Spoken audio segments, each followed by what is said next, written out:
Oh my God, where do I even start, man? It's been a journey, to say the least. It's been a journey for life, and it's been a journey for 7, 8 years for me, 12 years since I was playboy, party animal, dope boy, college kid, rocket. And the funny part is I don't feel older.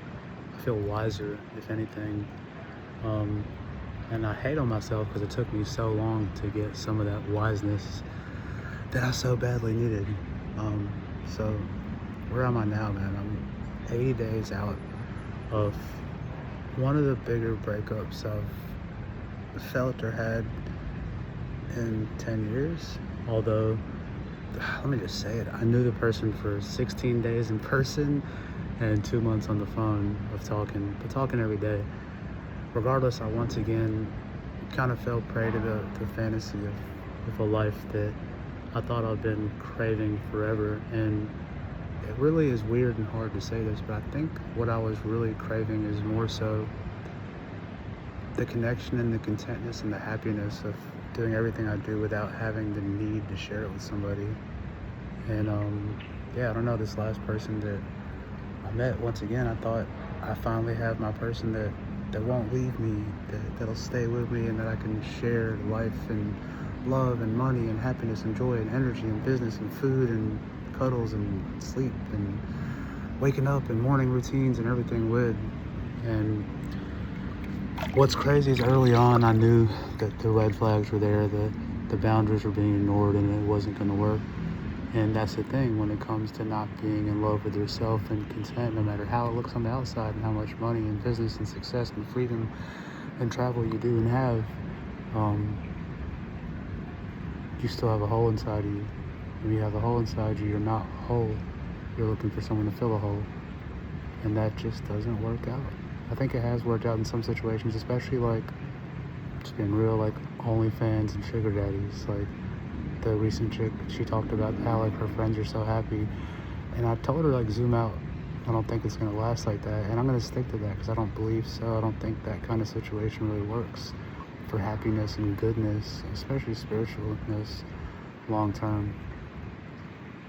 And I'm in this program where I have a coach, for lack of a better term. I don't want to use the right word, but this program and this, I've been fighting this dude, man, 60 years old, about don't be in a relationship for a year. And I finally am starting to really get it, the reason for it. And it's not to protect me and to keep me from not fucking up, which is all part of it as well, but it's really because at the end of the day, when someone wants you to do well and cares about you, what they want is for you to know yourself, for you to love yourself, for you to care for yourself. And somehow in my life, childhood trauma, whatever, torture, abuse, kidnapping, sexual shit, physical shit, near-death experiences, whatever it was the one thing, or maybe all of it, that became something that was foreign to me. Even the words, I remember coaches would tell me, Rocky, look in the mirror and tell yourself you love yourself, and I would cringe, like heavy. I still do kind of, because I'm getting used to it, but I think that's what the point of it is. It's not because I have the wrong pick, or I'm picking the wrong girls, or these girls are just horrible, which some of them, to be honest, were. And there's parts of them that weren't.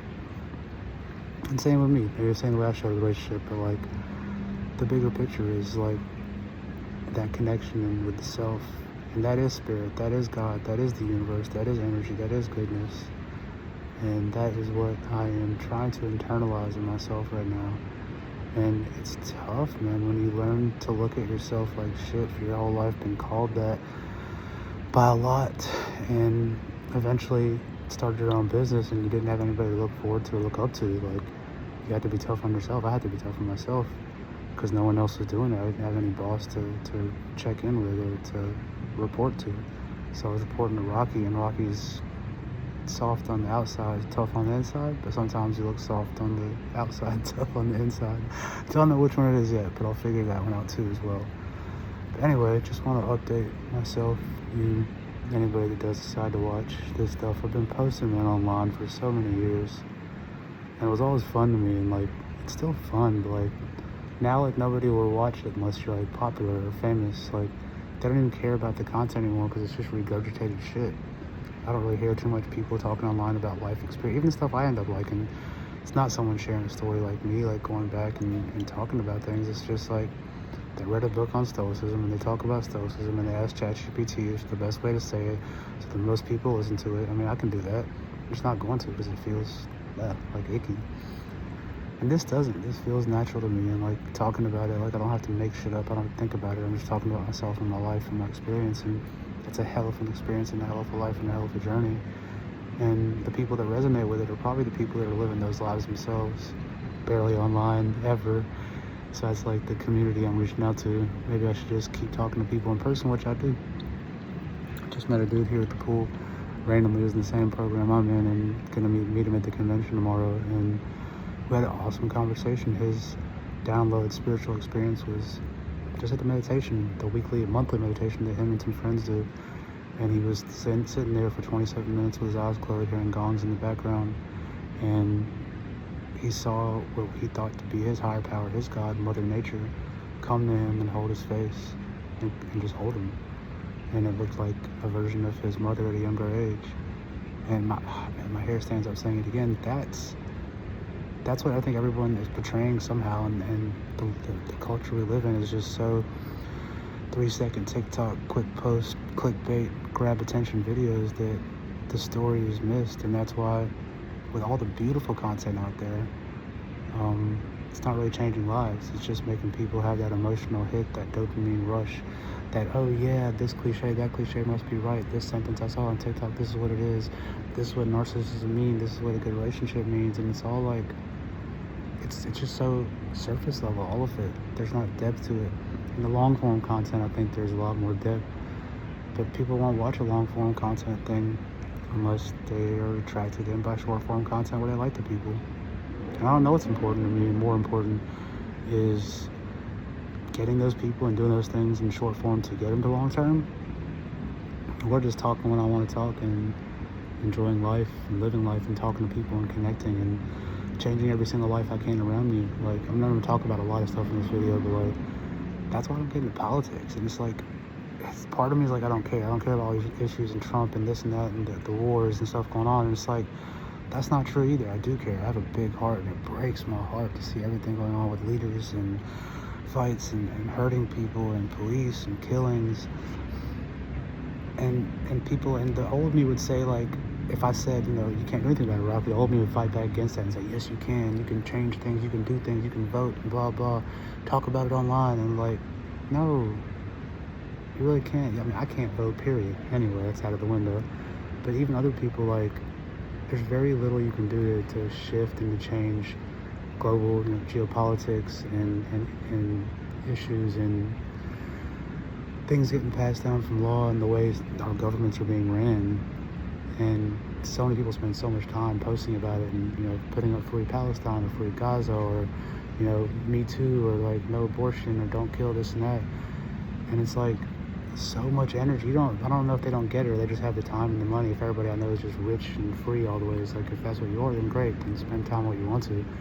But if you're not, the people right around you that you meet on a daily basis, the ones that are in your phone number already, the ones that message you and like your stuff on social media, like direct connections with them and conversations and listening with your ears and your mind can change and help so much when it comes to every issue out there, politically, personally, spiritually, everything.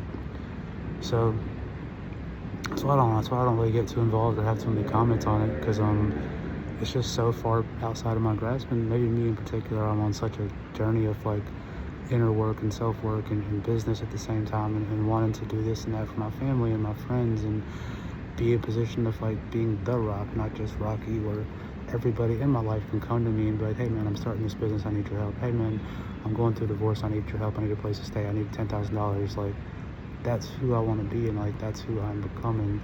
And that's who I've always been, just on such a small material scale, because I always thought it was just the money. The money's a huge part of it, and a lot of my friends and people will and still do look up to me for that, and look to me for that, and I'm happy with that. I'm fine with that, especially when the energy is the right person, and I care about them, they care about me. But I guess the bigger picture and all that, for me to get to that point, the next level. I could just sit back and smoke weed and kick it for the rest of my life. Like, I have a business set, I have income rolling in, I have other things down. Like, it's just not enough. And that doesn't mean to say I'm not content and not happy. It's just not for my calling, not for my purpose, not for who I'm meant to be on this earth and who I'm meant to be there for. That requires more of me, all of me. And that's why I'm in this program now, on this journey now. And man, like, love has been the biggest thing for me. Maybe that was where a lot of my energy was, and just procuring that with one person and diving in. And I realized finally, like, the reason I feel bad, I feel compassion for all, even the dudes that did this to my job, the people who locked me up, the judges that turned their back on me, the lawyers that called me a victim, made me to be the criminal when I was a victim in certain cases. I got love for all of them and compassion for all of them. So when these intimate relationships have left my life, especially prematurely, as bad as it hurts me, the reason I'm hurting so bad is for them. They don't know what they missed out on. They don't understand the capacity and depth of love, compassion, care, protection, providing that I was prepared to give, and in many cases with them was still prepared to give long after. And I think that is a point towards our society. Like, we're picking up on the things that sound good when everyone else says free this country or free that country or stand with this country or stand with that country, that's when everybody else does.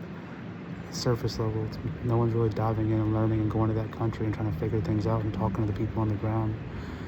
And they just hear the quick, short form of it, and they make their decisions. And I think that's probably evident in my relationships and a lot of relationships these days, is people are just people know the key words about, inner work and shadow work and narcissism versus codependency and secure attachment versus anxious attachment, blah, blah.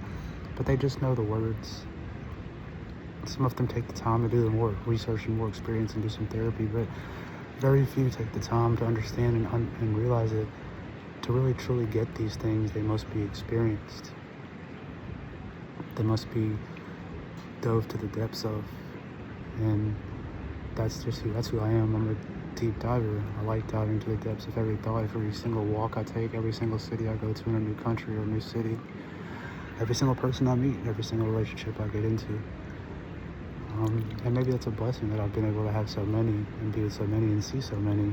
I used to think it was just cool. Like, yeah, I got an abundant supply of women I can hook up and have fun when I want to. And a lot of the social media gurus say that's cool too. Pretty much everyone 25 and younger thinks it's cool as well still. It's not though. It's a karmic bond that you create that ends up biting you in the ass. And it did bite me in the ass until I've reframed and reshifted my mind to realize and understand that I am a unique individual on a unique journey, and I do bring a lot to the table in terms of who I am and my depth and my experience and my love and my compassion. Not to mention the material side as well, which I've been blessed to have it also. So yeah, at the end of the day, like, it sucks for those people that were given the opportunity to have someone as real and as deep and as ready to put their life, their money, their energy, their time, their family on the line to give that person the world. And God showed them and God showed me that they could have it, but they're not ready for it, or they don't deserve it yet, one or the other. I don't know. But like they say, the cliche, people come into your life for a reason or a season, or maybe a reason and a season. And it's up to me to make sure that, season 2 doesn't come around when you don't treat season 1 properly. And I've made that mistake plenty of times also, but growing, I'm learning, man. And I've said some things online and hurt people in my time as well, man. Like, I'm not by any means an angel, but I have an angelic heart, and that heart will always come back, say sorry, admit my wrongs, and not only that, change it. And that's why I've changed so much. A lot of people that knew me 15 years ago don't recognize me. Kate Killer, my best friend, R.I.P. brother, he wouldn't at this day and age. Like, it's a memory of me that he would remember from back then. And he even told me as I got to LA, like, you've changed a lot, bro. I look up to you. Like, for the first time, I want to listen to you actually on what you're doing, not just with your business, like what you're doing with your life, what you're reading, what you're praying about. Like, tell me. And man, I'm just going to end this here, but because I'm going to get emotional. But I wish I could have brought that kid out of fucking Pascagoula, Mississippi, man. he was telling me at the end, that's not even kid, the big bro, like, he's like, bro, I gotta get out of this city. And that's the thing, man, like, I'll leave it at this, but like, the people around us, not the people online, not the politicians, not the people 10 countries over, the people around us need us. They need our presence, our compassion, our care, our love, and our energy, and our time. And if you're a person like me and you're giving it purely, and you have the means and capacity and freedom, space, time, money, and energy to do so, you are an angel on earth. You are a blessing to every single person you make eye contact with. Respect that, honor that, love yourself, be with yourself, be with God, be with your higher power, be with meditation, be with prayer, be with wellness. And you're going to be the new frontier of this earth. You're going to be our new leaders, because the leaders that are currently leading with the material, surface level stuff and money, leading the way instead of heart and love and compassion, it can't last too much longer. Not the way things are going, it can't. So, I don't know, hope I didn't ramble. Just in the pool here at John Tien Beach, alone, had dinner with my friend, and gonna call it a night. And I don't know, just had that conversation with a gentleman here about his experience with spirituality and Mother Nature. And I guess it inspired me to talk to myself a little bit as I do. I might post this one sooner than a year, but I might not. Anyway, love you all. Good most of all, love you, Rocky. Peace.